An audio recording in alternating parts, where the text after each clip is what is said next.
একটা ভুলের জন্য যে এত সুন্দর একটা কিছু আমি দেখতে পারবো সেটা মানে ভাবি নাই কখনো। তো আজকে সকাল সকাল যেটা হয়েছে, কাজ থেকে আসার সময় মানে আমি মেবি একটু ঘুম ঘুম লাগতেছিল।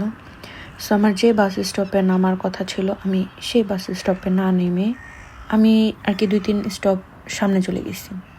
তো হঠাৎ করে মনে হলো এই আমি কোন দিকে চলে আসছি। তারপর আর কি নেমে হাঁটতে হয়েছে অনেক দূর। তো হাঁটতে হাঁটতে এই যে ঠিক আপনারা যে এটা দেখতে পাচ্ছেন, এই পার্কটার সামনে আমি আসছি। আসার পরে দেখতেছি যে মানে এতগুলা বার্ডস একসাথে। তো আমি মানে আর কি খুবই টেনশনে পড়ে গেলাম যে মানে এতগুলো এখানে কি হইতেছে।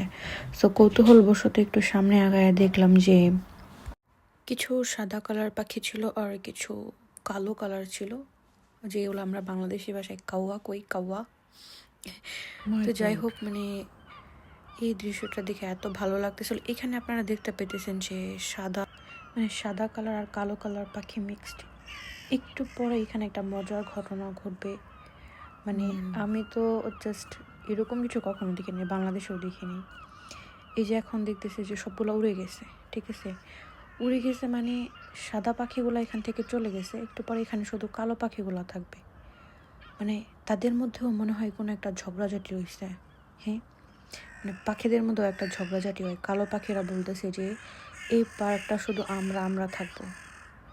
সাদা পাখিগুলোর এখান থেকে তাড়াই দিছে। দেখেন, মানে মনে হইতেছে যে সকাল সকাল কোনো বিচার বসছিল। আচ্ছা যাই হোক, আমি তো অনেক দূর হাইটা আসছি। ওই যে পার্কটা, হাইটা আসার পর এখন আর কি বাসের জন্য ওয়েট করতেছিলাম। বাট মানে এখন হচ্ছে সব গাছের পাতা সব পড়ে গেছে। আবার সামার টাইমে হচ্ছে সবগুলোর পাতা গজাবে। তো কত দূর আর কি বাস দিয়ে আসার পরেও আমি আর কি পাখিগুলো দেখতেছিলাম যে সকাল সকাল এতগুলো